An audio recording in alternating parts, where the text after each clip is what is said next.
ଆଜିର କାହାଣୀ କାଉର ଦୁଃସାହସ।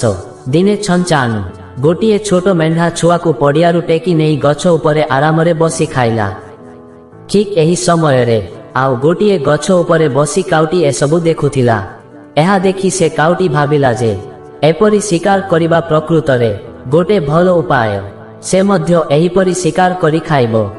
ଦିନେ ସେ କାଉଟି ଗୋଟିଏ ବଡ଼ ମେଣ୍ଢା ଉପରେ ବସି ତାକୁ ତାର ଗୋଡ଼ରେ ଉଠାଇବାକୁ ଚେଷ୍ଟା କଲା। କିନ୍ତୁ ଦୁର୍ଭାଗ୍ୟକୁ ସେ କାଉର ଗୋଡ଼ଟି ମେଣ୍ଢା ବାଳରେ ଗୁଡ଼ାଇ ହୋଇଗଲା। ଯେତେ ଚେଷ୍ଟା କଲେ ବି ସେ କାଉଟି ମେଣ୍ଢାକୁ ମୋଟେ ଉଠାଇ ପାରିଲା ନାହିଁ କିମ୍ବା ତାର ଗୋଡ଼କୁ ମେଣ୍ଢା ବାଳରୁ ଛଡ଼ାଇ ପାରିଲା ନାହିଁ।